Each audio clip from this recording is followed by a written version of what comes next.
எல்லோருக்கும் வணக்கம். சந்தோஷ். தமிழ் சினிமாவோட டான் திங் மியூசிக் சந்தோஷ். ஏன் சொல்கிறேன் அப்படின்னா, முதல்ல ஏன் அவர்கிட்ட இருந்து ஆரம்பிக்குது அப்படின்னா, எல்லா படத்தையும் அவர் சொல்லிடுவார் என்கிட்ட வந்து. டூரிஸ்ட் ஃபேமிலி வந்து ஃபஸ்ட்டு எடுத்தோடனே தலைவா படம் ஹிட்டு அப்படின்னு சொன்னது சந்தோஷ் தான். அதே மாதிரி மாமன் வந்து தலைவா வந்துருங்க, மாமன் வந்து கண்டிப்பாக ஒரு முக்கியமான படமாகும் அப்படின்னு சொன்னார். அவரை பார்த்த பாசிட்டிவ் ஆகும். அதனால் அவர் பார்த்த உடனே ஒரு சந்தோஷம் வந்துடுச்சு. எல்லாருக்கும் நன்றி. ரொம்ப சந்தோஷமாக இருக்குது இந்த நிகழ்ச்சியில் கலந்துக்கிட்டதில். ஏன்னா சூரியனை ஃபஸ்ட்டு முதல்ல சொல்லணும். எனக்கும் சூரியனுக்கும் ஒரு எமோஷனலான ஒரு கான்டாக்ட் இருக்குது. ரெண்டு பேரும் கிட்டத்தட்ட ஒரே வீட்டிலேருந்து வந்த மாதிரியான ஒரு உணர்ச்சி தான். நிறைய இரவுகள் நான் அஸ்டினேட்டராக இருந்த காலகட்டத்தில் இருந்து நிறைய இரவுகள் ஒன்றா பேசிகிட்டு இருந்திருக்கோம், சிரிச்சிருக்கோம், விளையாண்டுருக்கோம். அப்போல்லாம் வந்து உண்மையாகவே மனசில் தோணிக்கிட்டே இருக்கும், இந்த மனுஷன் வந்து இவ்வளோ இயல்பாக இருக்கார், இவ்வளோ வாழ்க்கை இருக்குது இவர்கிட்ட. இவர் வந்து அப்போ வந்து சூரியனுக்கு நான் பழக ஆரம்பிக்கும் போது சூரியனுக்கு கொஞ்சம் மோசமான காலகட்டம் தான் நினைக்கிறேன் சினிமாவில். அவருக்கு காமெடினா தொடரலாம், காமெடி ஒர்க் அவுட் ஆகாமல் போன காலகட்டம் மாதிரி பேசிகிட்டு இருப்பாங்க எல்லாரும் பக்கத்தில். அப்போ அவர் வந்து நைட்லாம் உட்காந்து ஒன்றா விளையாடும் போது அவரை பார்த்துக்கிட்டே இருப்போம். அவரோட உடல் மொழி, அவர்கிட்ட இருக்கக்கூடிய அந்த சென்ஸு, கதையை பற்றி பேசும்போது உள்ள சென்ஸு, நிறைய நாள் யோசிச்சுட்டே இருக்கும்போது இது வேறு மாதிரி ஒன்று பண்ணால் எப்படி இருக்கும். அப்போ நான் படம் பண்ண ஆரம்பிக்கல, வேறு மாதிரி பண்ணால் எப்படி இருக்கும் அப்படின்னு நாங்கள் எங்கள் ஆஃபீஸுக்கெலாம் பேசிகிட்டு இருப்போம். அது எப்போ நிகழும் இந்த மாதிரி ஆட்கள் கதைக்கு தேவையான, நம்ம கதைக்கு நம்மளோட வாழ்க்கைக்கு நாம் யோசிக்கிற கனவுகளுக்கெல்லாம் தேவையான மனிதர்கள் ரொம்ப சாதாரணமாக அலைஞ்சிக்கிட்டு இருக்காங்க. இவங்க எப்போ ஹீரோ ஆவாங்க அப்படின்னு நம்ம நினைப்போம்ல. இப்போ நான் பெரிய பெருமாள் கதையை வச்சுட்டு இருக்கும்போதெல்லாம் ரொம்ப சாதாரண ஒருத்தர் தேவைப்பட்டால் நல்லா இருக்குமேன்னு சொல்லிட்டு அலைஞ்சிட்டு இருப்போம். அவங்களுக்கு மார்க்கெட் இருக்காது, அவங்கள சொன்னாலே ஏற்றுக்க மாட்டாங்க. இந்த மாதிரி ஆள் ஹீரோ அப்படின்னாலே இந்த கதை வந்து டம்மி ஆகிடும். இப்படி இருக்கக்கூடிய காலகட்டத்தில் இவங்க ஒரு ஹீரோவானால் எப்படி இருக்கும் அப்படின்னு தோணிக்கிட்டே இருக்கும். அதை அத்தனையும் சாத்தியமாக்கியிருக்குங்க இப்போ. ரொம்ப சந்தோஷமாக, ஏன்னா அது ரொம்ப மாதிரி அவ்வளோ பவராக இருக்குது இப்போ நினைக்கும் போது. நீங்கள் கருடனாக இருக்கட்டும், கொட்டுக்காளியாக இருக்கட்டும், இப்போ அடுத்து மாமனாக இருக்கட்டும், விடுதலையாக இருக்கட்டும், விடுதலை நீங்கள் செலக்ட் ஆன அடுத்த செகண்டே அது நடக்க போகுது அப்படின்னு தெரிஞ்சிடுச்சு. அதனால் வந்து சூப்பர்ல நிறைய விஷயம் பேசியிருக்கோம். நிச்சயமாக என்ன சொல்கிறது, எப்படினாலும் சூரியன் இருக்காரா, யாருமே இல்லாத போகும்போது சூரியன் இருக்காரா அப்படின்னு யோசிச்சுட்டு வாழலாம். அப்படி ஒரு கதை இருக்கு. எப்படி பார்த்தாலும் சூரியன் இருக்காரு அப்படிங்கிறது நமக்கு வந்து மனசுக்குள்ள. சூரியன் இருக்காருன்னு ஏன் சொல்கிறேன் அப்படின்னா, நிச்சயமாக நீங்கள் யாருமே பண்ண மாட்டேன்னு ஒரு கதை சொன்னாங்கன்னா அந்த கதையை கொண்டுகிட்டு சூரியன்கிட்ட போகலாம் அப்படிங்கிற மாதிரியான ஒரு உறவு முறை என்றதுக்குள்ளே இருக்குது. ரொம்ப நன்றிண்ணா. அப்புறம் வந்து இந்த படத்தோட டைரக்டர் பர்சன், எனக்கு அவர் வந்து ஒன்று சொல்லணும். ஏன்னா ரொம்ப பெரிய விஷயமா நான் பார்க்குறேன்.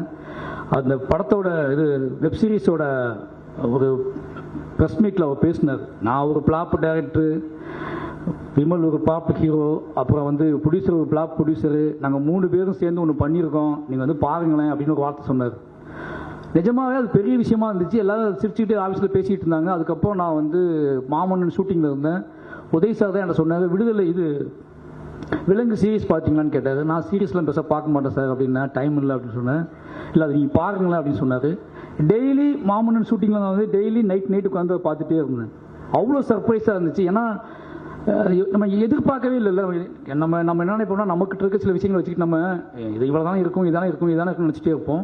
அவ்வளோ சர்ப்ரைஸாக இருந்துச்சு, லைவாக இருந்துச்சு. வெப் சீரிஸ் பார்த்துட்டு இருக்கோம் அப்படிங்கிற மைண்ட் செட்லாம் போய் ஒருத்தர் இவ்வளோ ஆழமாக இவ்வளோ விஷயங்களை யோசித்து இவ்வளோ மெனக்கிட்டு ஒரு பெரிய தோல்விக்கு அப்புறம் இவ்வளோ மெனக்கிட்டு இதை பண்ணியிருக்காரு அப்படிங்கும்போது பெரிய விஷயமா பார்க்கப்பட்டுச்சு. அதுக்கப்புறம் இந்த படத்தை பார்க்கும்போது எனக்கு தெரியுது, அதை எதையும் யோசிக்காமல் சூரியன்ட்டு வந்து கதை வாங்கி அந்த கதையை இவ்வளோ கலர்ஃபுல்லாக இப்போ சொன்னார் ரவிக்குமார் சொன்னார், எந்த அடையாளத்துக்குள்ளேயும் சிக்காமல் விலங்கு மாதிரி வெப் சீரிஸை பண்ணிவிட்டு அதுக்கப்புறம் மாமன்னு ஒரு படம் எடுக்கிறாரு. இதில் வந்து பாண்டியராஜ் சார் பேர் போட்டுக்கலாம், அதுக்கப்புறம் பொன்டாம் சார் பேர் போட்டுக்கலாம், அவருக்கு பேரும் போட்டுக்கலாம். ஏன்னா கலர் டோன்லாம் அப்படி தான் இருக்குது. ஆனால் படத்துக்குள்ளே போனால் அந்த டைரக்டர் இருப்பார் அப்படின்னு சொன்னார். ரொம்ப ஆச்சரியமாக இருந்துச்சு. எதை பற்றியும் யோசிக்காமல் எந்த அடையாளத்துக்கும் சிக்காமல் சூரியனை கூப்பிடுறாரு, ஒரு கதை பண்ணுறோம், இந்த கதை நான் பண்ணுறேன் பண்ணியிருக்காரு. நிச்சயமாக அந்த படம் ஒரு பெரிய வெற்றி படமாக தான் இருக்குன்னு நினைக்கிறேன். ஏன்னா அது சந்தேகமே இல்லை. ஏன்னா ஒரு வெற்றி படத்துக்கு யாரெல்லாம் தேவையோ அவங்க எல்லாருமே இந்த படத்துக்குள்ள இருக்காங்க. யாரெல்லாம் தேவைன்னு நான் சொல்கிறது வந்து திறமையானவர்களுக்கு மட்டும் கிடையாது, ஒரு நல்ல விஷயம், நல்ல மனிதர்கள் ஜெயிக்கணும்னு நம்பக்கூடிய ஆட்கள் நம்ம பக்கத்தில் இருக்க நினைப்போம்ல, அப்படியாப்பட்ட மனிதர்கள்லாம் அந்த படத்துக்குள்ளே இருக்காங்க அப்படின்னு நான் நினைக்கிறேன். அதுக்கப்புறம் ஐஸ்வர்யா, அவங்க ஃபர்ஸ்ட் மீட் யாரெல்லாம் ஞாபகம் இருக்குது, லண்டனில் பார்த்தேன்னு நினைக்கிறேன். ரொம்ப ஆச்சரியமாக இருந்துச்சு. இன்றைக்கி இங்கே பார்க்கும்போது ரொம்ப ஆச்சரியமாக இருக்குது, அங்கே பார்த்ததுக்கும் இங்கே பார்த்ததுக்கும் ஆச்சரியமாக இருக்குது. உண்மையாகவே சொல்கிறேன், நீங்கள் இப்போது சினிமாவை ஹேண்டில், நீங்கள் இந்த படத்தை நீங்கள் ஓகே பண்ண விதம் ஒன்று இருக்கும்ல, அது அந்த ப்ராசஸ் நினச்சிக்கிறேன். அந்த ப்ராசஸில் நீங்கள் அடையிற, நீங்கள் நம்புகிற விஷயம் நடக்கணும்னு நினைக்கிறேன். இந்த ப்ராசஸ் இப்போ நீங்கள் வச்சுருக்க ப்ராசஸ் மூலமாக சினிமாக்குள்ளே நீங்கள் அடையணுங்கிற இலக்கு சீக்கிரமாகவே அடையணும்னு நினைக்கிறேன். அதுக்கு வாழ்த்துக்கள். அப்புறம் கெத்து ஒய்ஃபு ஏன் சொல்கிறேன் அப்படின்னா, உங்களை பற்றி தான் பேசிட்டே இருந்தார் என் டிரைவர் சூரியன். ஒரு வார்த்தை சொன்னார், அதை இங்கே சொல்லணும்னு நினைக்கிறேன். ட்ரெய்லர் பார்த்து 2 பேர் பேசிகிட்டு இருந்தோம். தமிழ் சினிமா இருக்கிற வரைக்கும் அந்த பொண்ணு நடிக்குங்க அப்படின்னு சொன்னார். சீரியஸாக சொன்னார். நான் சொன்னேன் வந்து அந்த அக்கா கேரக்டர் அப்படின்னு சொன்ன அக்கான்னு சொன்ன அடுத்த செகண்டே வந்து ஐயோ எப்பா பெத்தாரே, அது அந்த பொண்ணு இருக்க இந்த பிசாசுங்க, அது நீங்கள் எழுதி வச்சுக்கோங்க தலைவா. அந்த பொண்ணு வந்து நம்ம தமிழ் சினிமாவில் படம் எவ்வளோ கடைசியாக எவ்வளோ நாள் எடுக்காங்களோ அவ்வளோ நாள் அந்த பொண்ணு நடிக்கணும்னு நடிச்சிட்டே இருக்கும். அவ்வளோ பிசாசுன்னு சொல்லி என்கிட்ட சொல்லிட்டு இருந்தார். உங்களை பற்றி மட்டும்தான் பேசிட்டு இருந்தார், ரொம்ப நேரம் பேசிட்டு இருந்தார். ஏன்னா இந்த படத்தை வந்து நான் கேட்டேன், தங்கச்சி கேரக்டர் எப்படி பண்ணாங்க அப்படின்னு கேட்டேன், அக்கா கேரக்டர் எப்படி பண்ணாங்கன்னு கேட்ட அடுத்த செகண்டு ஃபுல் ட்ரெய்லருக்குமான மொத்த எமோஷன்லையும் உங்களை பற்றி மட்டுமே சொல்லிட்டு இருந்தார். நிச்சயமாக அந்த படத்துக்கான அந்த அது எனக்கு புரிஞ்சிக்க முடியுது அதை. ஏன்னா ஒரு சூரியனை மாதிரி ஒருத்தர் வந்து அக்கா அப்படிங்கிறது அவர் கதை. இது இந்த நாங்கள்லாம் வந்து சொந்த கதை தூக்கிட்டு அலைஞ்சிட்டு இருக்கோம். அதனால் எங்களுக்கு தெரியும் ஒரு கேரக்டர் எப்படி சூஸ் பண்ணணும். ஆப்போசிட்டாக கனெக்ட் ஆகாத ஆள் இருந்தாங்கன்னா அது தலையை வெடிச்சுற மாதிரி ஆகிடும். நான் படம் பண்ணும்போது அப்படி தான் ஃபீல் பண்ணியிருக்கேன்.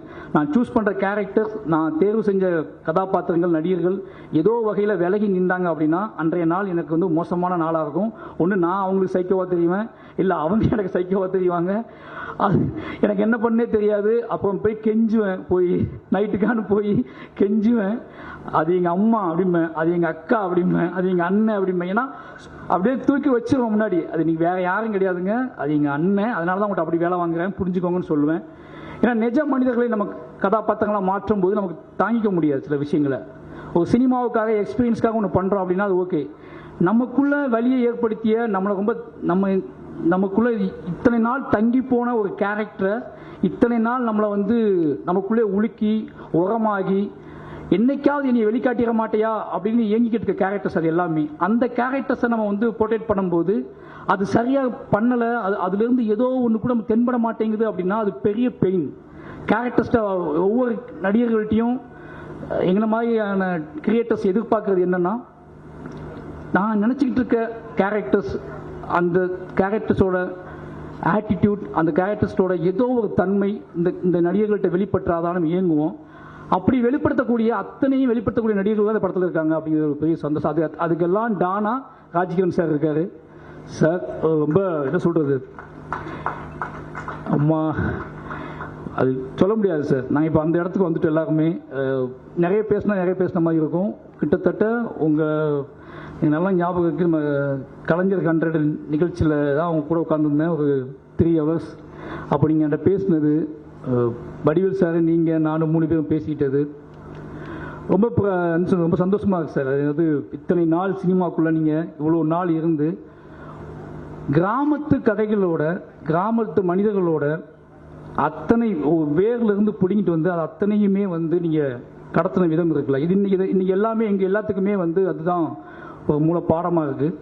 நான் நிச்சயமாக சொல்கிறேன், உங்களோட படங்கள், உங்கள் கிராமத்து படங்களோட உங்கள் படங்கள் பார்க்கும்போது ஒரு கேரக்டரை எப்படி சாதாரணமாக நம்ம கடந்து போகக்கூடிய கேரக்டரை வந்து சாதாரணமாக நம்ம வீட்டில் சாதாரணமாக தெரியக்கூடிய மாமா, சாதாரணமாக தெரியக்கூடிய மதினி, சாதாரணமாக தெரியக்கூடிய அக்காக்கள், இது எல்லாத்தையும் நீங்கள் ரொம்பவே அவங்களுக்கெல்லாம் உயிர் ஊட்டி அவங்களாம் தெய்வங்களாம் மாற்றி விட்ருக்கீங்க. அதோட வெளிப்பாடுகள் தான் மாமன் வரைக்கும் இருக்குது. நிச்சயமாக சொல்லணும்னா உங்களோட பாதிப்பு இல்லாமல் இந்த மாமன்கள்லாம் உருவா வாய்ப்பே கிடையாது, மாமனும் உருவா வாய்ப்பு கிடையாது, வாழையும் உருவா வாய்ப்பு கிடையாது. அதாவது உங்களுக்கு எப்போவுமே நாங்கள் நன்றி கடன் பட்டிருக்கோம். அப்புறம் இந்த டீமில் வேலை செஞ்ச எல்லாத்துக்குமே நன்றி சொல்லணும். எனக்கு ஒவ்வொருத்தர் தனியாக சொல்ல முடியல. விவேக் தெரியும், அவர் கண்டிப்பாக இந்த மாதிரி படத்துக்கெலாம் வந்து என்ன சொல்கிறது, உணர்வு, குடும்பம், உறவு அப்படின்னா இறங்கி வேலை செய்ய அமைச்சிருவார். நிச்சயமாக நல்லா எழுதிப்பீங்கன்னு கேள்விப்பட்டிருக்கேன். அப்புறம் மியூசிக் டைரக்டர், எனக்கு பேர் தெரில, நிஷாமா, ஓகே, நாங்கள் 2 பேரும் பேசிக்கிட்டு இருந்தோம், தமிழ் பேசுவாரா மியூசிக் டைரக்டர் அப்படின்னு சொல்லி. அவர் வந்து தமிழ்லேயே பேசினாரு. ஓகே ஓகே, சந்தோஷ் பின்னாடி இருந்து பேசிட்டு இருக்கேன். நிச்சயமா நீங்கள் பேசின விதத்திலே புரியுது இந்த கதையை நீங்கள் எப்படி உள்வாங்கிக்கிட்டீங்க அப்படின்னு சொல்லி. நிச்சயமாக உங்களோட ஒரு பெரிய ஜேர்னி தமிழில் ஸ்டார்ட் ஆகுதுன்னு நினைக்கிறேன். ரொம்ப நன்றி, எல்லாத்துக்குமே ரொம்ப நன்றி. நிச்சயமாக ஒரு முதல்ல சூரியனுக்கு அவர் வந்து அவரே ஒரு தேரை உருவாக்கி, அவருக்குன்னு ஒரு தேரை உருவாக்கி, அந்த தேரில் அவரே ஏறி உட்கார்ந்துட்டு அவரே எடுத்துகிட்டு போயிட்டு இருக்காரு. அதனால அந்த தேரை யாருமே பிடுங்க முடியாது. வாழ்த்துக்கள்ங்க, ரொம்ப நன்றி, தேங்க்யூ.